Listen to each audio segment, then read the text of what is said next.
وسلم. اللهم صل على سيدنا نبينا شافعنا حبيبنا مولانا محمد صلى الله عليه وعلى آله وصحابه وبارك وسلم. بلغ العلا بكماله كشف الدجى بجماله حسنت جميع خصاله صلوا عليه وآله. صلوا يا قوم بل صلوا على صدر الأمين مصطفى ما جاء إلا رحمة للعالمين. আলহামদুলিল্লাহ। সম্মানিত হাজিরিন, উপস্থিত আল্লাহ পাক রব্বুল আলামিনের দিনদার বান্দাগণ, আল্লাহ পাক রব্বুল আলামিনের দরবারে লক্ষ লক্ষ কোটি কোটি বার শুকরিয়া সুজুদ যে মহান সত্তা আল্লাহ সুবহানাহু ওয়া তাআলা আপনাকে আমাকে দয়া করে মায়া করে এরকম এক বরকতময় মজলিসে, জাকিরিনদের মজলিসে যে আল্লাহ পাক রব্বুল আলামিন আপনাকে আমাকে বসার তৌফিক দান করছেন, ওই আল্লাহ তাআলার দরবারে শুকরিয়া দেন আলহামদুলিল্লাহ। শতকোটি দরুদ ও সালাম জনাবে মুহাম্মদুর রাসূলুল্লাহ সাল্লাল্লাহু আলাইহি ওয়াসাল্লামের উপর। আল্লাহ পাক রব্বুল আলামিন সূরা ইব্রাহিমের 7 নম্বর আয়াতের ভিতরে ইরশাদ করেন, লাইন শাকারতুম লা আযীদান্নাকুম ওয়া লাইন কাফারতুম ইন্না আযাবি লাশাদীদ। বান্দা আমার নিয়ামত গ্রহণ করার পর শুকরিয়া আদায় করলে আমি আল্লাহ পাক রব্বুল আলামিন আমার ওই নিয়ামত বাড়িয়ে দিই। সুবহানাল্লাহ। আর যদি বান্দা আমার নিয়ামত গ্রহণ করার পর নাশুকরিয়া আদায় করলো, অকৃতজ্ঞতা প্রকাশ করলো, নাফরমানি করলো, আমি আল্লাহ পাক রব্বুল আলামিন বান্দার কাছ থেকে আমার নিয়ামতকে ছিনিয়ে নিই। নাউজুবিল্লাহ।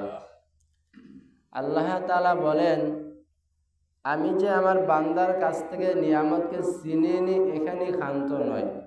ওয়ালাইন কাফারতুম ইন্না আযাবি লাশাদীদ।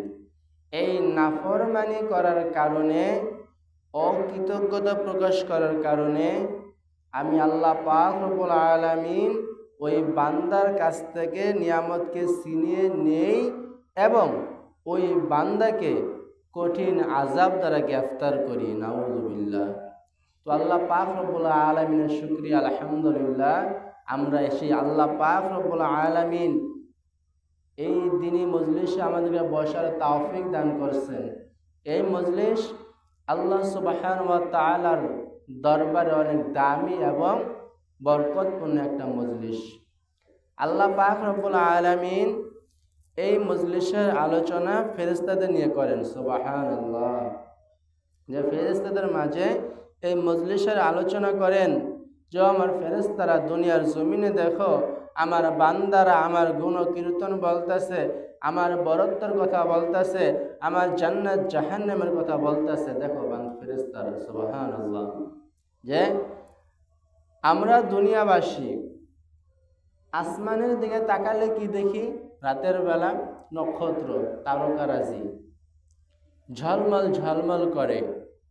ঠিক তদ্রূপভাবে আসমানবাসী যে ফেরেশতারা আছে, আসমানে যে ফেরেশতারা থাকে, তারাও যখন জমিনের দিকে তাকায় তখন তারাও ওরকম দেখে আমরা যেরকম নক্ষত্রগুলো ঝলমল ঝলমল করতে দেখি, তার ওই ফেরেশতারা যখন জমিনের দিকে তাকায়, আসমানবাসীরা যখন জমিনের দিকে তাকায়, তারাও দেখে দুনিয়ার জমিনে কিছু কিছু জায়গা, মসজিদ, মাদ্রাসা, কোরআন হাদিসের আলোচনা যেখানে করা হয়, ওয়াজ মাহফিল যেখানে করা হয়, কোরআনের তেলাওয়াত যেখানে করা হয়, জান্নাত জাহান্নামের আলোচনা যেখানে করা হয়, আল্লাহ পাকের জিকির যেখানে করা হয়, এই স্থানগুলা ওই তারকার মতো ঝলমল ঝলমল করতেছে। সুবহানাল্লাহ। তাই এই স্থানটা আল্লাহ পাক রব্বুল আলামিনের কাছে খুব দামি একটা স্থান। এবং এই মজলিস কত দামি মজলিস! আল্লাহ পাক রব্বুল আলামিন বলেন, ও আমার ফেরেশতারা, এই মজলিসের শুরু থেকে শেষ পর্যন্ত যে সমস্ত আমার বান্দারা থাকবে, আমি আল্লাহ পাক রব্বুল আলামিন তাদের সকলের হায়াতের সমস্ত গুনাহ মাফ করে দেব। সুবহানাল্লাহ। শুরু থেকে শেষ পর্যন্ত যারা থাকবে তাদেরকে তো মাফ করবই, পাশাপাশি যারা মাঝামাঝি সময় আসবে, যারা একেবারে শেষ সময় হালকা শেষ হয়ে যাবে, আল্লাহর কোরআনের আলোচনা শেষ হয়ে যাবে, তখনও যারা আসবে, আল্লাহ পাক রব্বুল আলামিন তাদেরকে এই মজলিসের বরকতে, এই মজলিসের উসিলায় আল্লাহ তাআলা উভয়কে মানে সবাইকে মাফ করে দিবেন। সুবহানাল্লাহ। তো আল্লাহ পাক রব্বুল আলামিন আপনাকে আমাকে এই মজলিসে বসার দ্বারা আল্লাহ পাক রব্বুল আলামিন আমাদের ভালো করছেন না খারাপ করছেন? আল্লাহ তাআলা ভালো করছেন, যে বান্দা এই মজলিসে বসো, তোমার জান্নাতে যাওয়ার একটা ধাপ তুমি অবসর হয়ে গেল। সুবহানাল্লাহ। কেননা এই মজলিসে বসার দ্বারা আমাদের নেক আমল হবে, কোরআনের আলোচনা হবে, জান্নাত জাহান্নামের আলোচনা হবে, আল্লাহ তাআলা জিকির করা হবে। তো এটা দামি মজলিস। আল্লাহ পাক রব্বুল আলামিন এই দুনিয়ার জমিনে আপনাকে আমাকে বানাইছেন কেন? আল্লাহ তাআলা বান্দা বানাইছেন কেন? ওয়ামা খালাকতুল জিন্না ওয়াল ইনসা ইল্লা লিয়াবুদুন। আমি আল্লাহ পাক রব্বুল আলামিন দুনিয়ার জমিনে জিন এবং মানুষ জাতিকে বানাইছি আমার ইবাদত করার জন্য, আল্লাহ তাআলার ইবাদত করার জন্য, আর কোনো কারণে বানাই নাই। এই মানুষ এবং জিন জাতিকে আমি আল্লাহ তাআলা বানাইছি এই কারণে তারা আমার ইবাদত করবে, আমার কুদরত দিবে, সেজদা দিবে, এই জন্যই বানাইছি। এখন মানুষ দুনিয়ার জমিনে কি করে? আল্লাহ পাক রব্বুল আলামিন আপনাকে আমাকে যখন রূহ জগতে রাখছেন, তখন আল্লাহ পাক রব্বুল আলামিন সমস্ত রূহকে, সমস্ত আত্মাকে একত্র করে বলছিলেন, ফাবিআলাস্তু বিরব্বিকুম, আমি কি তোমাদের রব নয়? আমি কি তোমাদের রিজিক দাতা নয়? আমি কি তোমাদের সৃষ্টিকর্তা নয়? আমি কি তোমাদের পালনকর্তা নয়? তখন সমস্ত রূহ, সমস্ত আত্মা একত্র বলছে, ক্বালু বালা, হে আল্লাহ, আপনি আমার রিজিক দাতা, আপনি আমার পালনেওয়ালা, আপনি আমার রব, আপনি আল্লাহ, আপনি সব, আল্লাহই আমার সব কিছু। আপনি, আমি রূহ জগতে আল্লাহকে আল্লাহ বলে স্বীকার করে আসছি, সকলে আল্লাহকে আল্লাহ বলে স্বীকার করে আসছি। আসার পর যখন আল্লাহ তাআলা মায়ের গর্ভে আমাকে পাঠাইলেন, পাঠানোর পর দুনিয়ার মাধ্যম, পাঠানোর একটা মাধ্যম করলেন, ব্যবস্থা করলেন। যখন ওই দুনিয়া আসলাম, দুনিয়া আসার পর দেখি কত নাজ নিয়ামত দেখার পর সেই আল্লাহকে ভুলে যাই। তাহলে আল্লাহকে যে আপনি আমি সেই রূহ জগতে আল্লাহকে আল্লাহ বলে স্বীকার করে আসলাম, স্বীকার করে আসার পর দুনিয়ার সুন্দর সুন্দর নাজ নিয়ামত, বালা খানা, দুনিয়ার দালান কোঠা, টাকা পয়সা, ঘর বাড়ি, সম্পদ দেখা তখন আল্লাহকে ভুলে গেলাম। তো কেমন জানি আল্লাহ তাআলার সাথে গাদ্দারি করা হয় না? ও আমার বান্দারা, তোমরাই তো রূহ জগতে আমাকে স্বীকার করছিলে, ক্বালু বালা, আজকে কেন আমাকে স্বীকার করো না? দুনিয়ার টাকা পয়সা, দুনিয়ার সম্পদ, দুনিয়ার নারী গাড়ি বাড়ি তোমাদেরকে কি আমার থেকে আলাদা করে ফেললো? তারাই কি তোমার রব হয়ে গেল? নাউজুবিল্লাহ। তারাই কি তোমাকে লালন করে? তারাই কি তোমাকে পালন করে? তারাই কি তোমাকে রিজিক দেয়? ও বান্দা, তুমি জানিয়ে রাখো, তুমি দুনিয়ার জমিনে থাকো, দুনিয়ার জমিনে আমার দেওয়া আলো ভোগ করো। কার আলো? আল্লাহ তাআলার আলো। সূর্য কার? আল্লাহ তাআলার সূর্য। আমার দেওয়া পানি ভোগ করো, আমার দেওয়া বাতাস ভোগ করো, তারপরও তুমি আমার শুকরিয়া আদায় করো না। বান্দা, তুমি তো বড় নাফরমান, তুমি তো বড় বেঈমান, তুমি তো আমি আল্লাহর কৃতজ্ঞতা করলা না, বরঞ্চ তুমি আমি আল্লাহ তাআলার নাফরমানি করলা। এই আল্লাহ তাআলা বলেন, ইন্নাল ইনসানা লিরাব্বিহি লাকানুদ। এই দুনিয়ার মানুষরা বড় নিমুখ হারাম জাতি। এই মানুষ এমন এমন নিমুখ হারাম, আমি আল্লাহ পাক রব্বুল আলামিন এই মানুষের কোনো অস্তিত্ব ছিল না। মানুষ, তুমি এক ফোঁটা নাপাক ছিলা, বীর্য পানি ছিলাম, তোমাকে সবাই দেখলে ঘৃণা করতো, সি সি করতো। আমি আল্লাহ তাআলা ওই নাপাক পানিটাকে মাংস পরিণত করলাম। মাংস পরিণত করার পর হাড়, রক্ত, মাংস, হৃৎপিণ্ড সব কিছু দিলাম। দেওয়ার পর তোমাকে তো সুন্দর অবয়ব দিলাম, এত সুন্দর হাত দিলাম, পা দিলাম, চক্ষু দিলাম, মাথা দিলাম, ব্রেন দিলাম, মস্তিষ্ক দিলাম। তারপরও মানুষ তুমি কেন আমার নাফরমানি করো? যে আল্লাহ তাআলা আমাকে এত কিছু দিয়েছেন, এত কিছু দেওয়ার পরও ওই আল্লাহ তাআলার নাফরমানি করি। আল্লাহ বলছে ইন্নাল ইনসানা লিরাব্বিহি লাকানুদ। ও দুনিয়ার মানুষ, তোমরা বড় নিমুখ হারাম জাতি, তোমরা বড় নাফরমানি জাতি, তোমরা বড় বেঈমান জাতি। কেননা আল্লাহর দেওয়া আলো, আল্লাহর দেওয়া সূর্য, আল্লাহর দেওয়া বাতাস, আল্লাহর দেওয়া মাটিতে আল্লাহর দেওয়া রিজিক দ্বারা আহার করার পরও ওই আল্লাহর জমিনে আল্লাহর বিরুদ্ধে আমরা করি না? কেমন করি? আল্লাহ পাক রব্বুল আলামিন বলছেন ওয়াকিমুস সালাহ, বান্দা তুমি নামাজ প্রতিষ্ঠা করো। ওয়াতুজ যাকাত, তুমি যাকাত দাও। ওয়ারকাউ মা'আর রাকিন, এবং রুকুকারীদের সাথে রুকু করো। আল্লাহ বলছেন নামাজ পড়ার জন্য, আপনি নামাজ পড়লেন না। আল্লাহ পাক রব্বুল আলামিন আপনাকে ফজরের জন্য ডাকলেন, যোহরের জন্য ডাকলেন, আসরের সময় ডাকলেন, মাগরিবের সময় ডাকলেন, এশার সময় ডাকলেন। 5 ওয়াক্তের এক ওয়াক্ত আসলেন না। আল্লাহ পাক রব্বুল আলামিনের হুকুম মানলেন না, অমান্য করলেন। আল্লাহর হুকুম অমান্য করলেন। আজকে আমরা সমাজে মনে করি আমি এক ওয়াক্ত নামাজ পড়ি, আমি নামাজি। আসলে নামাজি কাকে বলে, বেনামাজি কাকে বলে আমাকে বুঝতে হবে। নামাজি বলে ওই ব্যক্তিকে যে ব্যক্তি এক ওয়াক্ত নামাজও কাজা করে না। বুঝছেন ব্যাপারটা? যে ব্যক্তি এক ওয়াক্ত নামাজও কাজা করে না তাকে নামাজি বলে। আর বেনামাজি কাকে বলে? যে ব্যক্তি এক ওয়াক্ত নামাজ আদায় করলো, আরেক ওয়াক্ত আদায় করলো না। 4 ওয়াক্ত নামাজ আদায় করলো, এক ওয়াক্ত আদায় করলো না। 3 ওয়াক্ত আদায় করলো, 2 ওয়াক্ত আদায় করলো না। মোট কথা যে 5 ওয়াক্ত নামাজ ঠিকমতো সে পড়লো না, সেই হলো বেনামাজি। আর আল্লাহ রাসূল সাল্লাল্লাহু আলাইহি সাল্লাম বলছেন বেনামাজিরই রিজিকের কোনো বরকত হয় না। আর যে নামাজ পড়লে সে তো নাফরমান, ইন্নাল ইনসানা লিরাব্বিহি লাকানুদ, সে তো নিমুখ হারাম, তার তো কোনো ফায়দাই নেই, তার ব্যাপারে কোনো আল্লাহর জিম্মাদারিই নেই। তো বেনামাজি কাকে বলে, নামাজি কাকে বলে? আজকে দেখা যায় আমি 5 ওয়াক্ত নামাজ পড়ি, আমি টুপিওয়ালা, আমি দাড়িওয়ালা, আমি জুব্বাওয়ালা হওয়ার পরও আমার নামাজটা আমি দৈনিক 5 ওয়াক্ত আদায় করতে পারি না। আমি নিজেকে নামাজি দাবি করি। আমি কি নামাজি হইলাম? আমি হইলাম বেনামাজি। আল্লাহ বলছে বান্দা তুমি 5 ওয়াক্ত নামাজ পড়ো, আমি আল্লাহ পাক রব্বুল আলামিন তোমার রিজিকের ফায়সালা করে দিব। সুবহানাল্লাহ। রিজিকের ফায়সালা আল্লাহ তাআলা করে দিবেন। তো আল্লাহ পাক রব্বুল আলামিন দুনিয়ার জমিনে আপনাকে আমাকে পাঠাইছেনই তার ইবাদত করার জন্য। কিসের জন্য?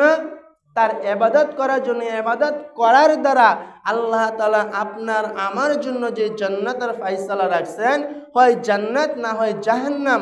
আর ইবাদত করমু আল্লাহ পাক রব্বুল আলামিনের রাজামন্দি অর্জন করার জন্য, আল্লাহ তাআলার সন্তুষ্ট অর্জন করার জন্য। আল্লাহ তাআলা আমার ইবাদত দ্বারা সন্তুষ্ট হইয়া, আমার নামাজ দ্বারা সন্তুষ্ট হইয়া, আমার রোজার দ্বারা সন্তুষ্ট হইয়া, আমার জিকির দ্বারা সন্তুষ্ট হইয়া, আমার আমল দ্বারা সন্তুষ্ট হইয়া আল্লাহ তাআলা জান্নাত দিবেন। সুবহানাল্লাহ। আর যদি আল্লাহকে সন্তুষ্ট করতে না পারি, আল্লাহ পাক রব্বুল আলামিন আপনাকে আমাকে জান্নাত দিবেন?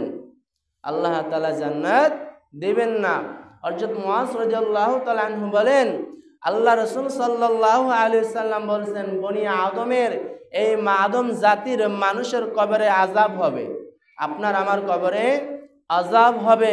এই আযাব দূর করার জন্য, আযাব থেকে লাঘব করার জন্য একমাত্র যন্ত্র, একমাত্র বস্তু হলো আল্লাহ পাকের জিকির। সুবহানাল্লাহ। যে আল্লাহ পাকের বান্দা বান্দিরা বেশি বেশি আল্লাহ সুবহানাহু ওয়া তাআলার জিকির করবে, আল্লাহ পাক রব্বুল আলামিন এই জিকিরের উসিলায়, এই জিকির করার কারণে আল্লাহ তাআলা তার কবরের আযাবকে কমায়া দিবেন। সুবহানাল্লাহ। কমায়া দিবেন মানে কি? আল্লাহ তাআলা মাফি কইরা দিবেন। তো আল্লাহ পাক রব্বুল আলামিন এই দুনিয়ার জমিনে তার বরত্ব, তার হুকুম, তার তাসবিহ তাহলিল, জিকির যে শুধু আমরা করি তা নয়, আসমানওয়ালারাও জিকির করে না? ফেরেশতারা আল্লাহ তাআলা জিকির করে, গাছ বৃক্ষ তরুলতা সবাই আল্লাহ তাআলার জিকির করে সুবহানাল্লাহ। আল্লাহ বলেন ইয়া আইয়ুহাল্লাযীনা আমানু যকুরুল্লাহ যিকরান কাসীরান ওয়াসাব্বিহুহু বুকরাতাও ওয়াসিলা। হে আমার ইমানদার বান্দা বান্দিগণ, তোমরা বেশি বেশি পরিমাণে আমি আল্লাহ পাক রব্বুল আলামিনের জিকির করো, সকাল এবং সন্ধ্যা দুই টাইম আমার জিকির করো। সাহাবায়ে কেরাম রাদিয়াল্লাহু তাআলা আনহুম আরজ করলেন, ও আল্লাহর নবী, আমরা যে জিকির করব আল্লাহ তাআলা জিকির করতে বলছেন, কিন্তু এই জিকির কতবার করব, কত সংখ্যক বার করব, কি পরিমাণ করব? আল্লাহ রাসূল সাল্লাল্লাহু আলাইহি ওয়াসাল্লাম বলেন আকসিরু যিকরুল্লাহ হাত্তা ইয়াকুলু মাজনুন। ও আমার সাহাবারা, তোমরা এত এত বেশি পরিমাণে জিকির করবা, এত এত জিকির করবা, যেই জিকির করার দ্বারা দুনিয়ার মুনাফিকরা, দুনিয়ার ফাসিকরা, দুনিয়ার কাফেররা, বিদুর্মীরা, যারা কোরআন পছন্দ করে না, যারা জিকির পছন্দ করে না, যারা নামাজ পছন্দ করে না, যারা রোজা পছন্দ করে না, যারা ইসলাম পছন্দ করে না, তারা যেন মনে করে তুমি পাগল হয়ে গেছো সুবহানাল্লাহ। এরকম ভাবে আল্লাহ তাআলার জিকির করতে হবে যাতে মুনাফিকরা মনে করে, কাফেররা মনে করে, ইহুদিরা বিদুর্মীরা মনে করে যে আমি পাগল হয়ে গেছি সুবহানাল্লাহ। এরকম ভাবে আল্লাহ তাআলার জিকির করতে হবে। জিকির এরকম ভাবে করবে যে আমার শ্বাস ফেলবো জিকিরের দ্বারা, উঠাবো জিকিরের দ্বারা, শ্বাস যে ফেলবো আল্লাহ আল্লাহ আল্লাহ বলে শ্বাস ফেলবো, আবার আল্লাহ বলে উঠাইবো, এরকম ভাবে জিকির করতে হবে। তো আল্লাহ পাক রব্বুল আলামিন আমাদেরকে জিকির করার, আল্লাহ পাক রব্বুল আলামিনের পবিত্র নাম সমুচ্চারণ করার তৌফিক দান করুন, আমিন। এই জিকির করার দ্বারা লাভ কি? জিকির যে করবেন, জিকির করার দ্বারা লাভ কি? জিকির করলে লাভ এরকম এরকম। আল্লাহ রাসূল সাল্লাল্লাহু আলাইহি ওয়াসাল্লাম বলছেন, যে আল্লাহ পাকের বান্দা বান্দিরা জিকির করে, যে আল্লাহ পাকের বান্দা বান্দিরা জিকির করে, তাদের দিলটা, তাদের মন, তাদের কলব জিন্দা সুবহানাল্লাহ। তাদের কলব জিন্দা। কেমন জিন্দা? হুজুর, আমি তো হাত পা নড়াচড়া করে কথা বলি, খাবার খাই, আমি তো জিন্দা না ভাই। আমি জিন্দা না, জিন্দা হলো ওই কলবটা, যে কলবের ভিতরে আমার আল্লাহ আছে সুবহানাল্লাহ। যে আল্লাহ পাকের বান্দা বান্দিরা আল্লাহ পাক রব্বুল আলামিনের জিকির, আল্লাহর স্মরণ যার দিলের ভিতরে আছে, ওই দিলটাই জিন্দা। ওই দিলের কাছে কিরকম জিন্দা? ওই দিলের কাছে নামাজ পড়তে ভালো লাগে। যদি ভাই নামাজ পড়েন, ভাই নামাজ পড়েন, যে ইনশাল্লাহ নামাজ পড়বো, এখনই নামাজে দাঁড়িয়ে যাব। আজ মসজিদে আজান হয়েছে, সাথে সাথে নামাজে দাঁড়ায় যায়, নামাজের পর কোরআন তেলাওয়াত করে। ওই জিন্দা দিলওয়ালারাই কোরআন তেলাওয়াত করতে পারে, জিন্দা দিলওয়ালারাই নামাজ পড়তে পারে, জিন্দা দিলওয়ালারাই পর্দা করতে পারে, জিন্দা দিলওয়ালারাই সত্য কথা বলতে পারে, জিন্দা দিলওয়ালারাই গুনার কাজ করে না। আর যার দিলের ভিতরে জিকির নাই, আল্লাহর স্মরণ নাই, ওই দিলওয়ালারা কি করে? তাদের দিলের ভিতরে নামাজ পড়তে ভালো লাগে না, রোজা রাখতে ভালো লাগে না, সত্য কথা বলতে ভালো লাগে না, বিভিন্ন হারাম কাজ, নাজায়েজ কাজ করতে ভালো লাগে। তাদের দিল মইরা গেছে, শয়তানে বাসা বাঁধছে। এজন্য আল্লাহ রাসূল সাল্লাল্লাহু আলাইহি সাল্লাম বলছেন, যে বান্দার দিল কলবের ভিতরে, যে বান্দার দিলের ভিতরে আল্লাহর জিকির আছে, তার দিল জিন্দা, এবং যার দিলের ভিতরে আল্লাহর জিকির নেই, তার দিল মরা, মানে মৃত্যু। নাউজুবিল্লাহ। তো আল্লাহ পাক রব্বুল আলামিন জিকির করার দ্বারা আমাদের কলবটাকে আলোকিত করার তৌফিক দান করুন, আমিন।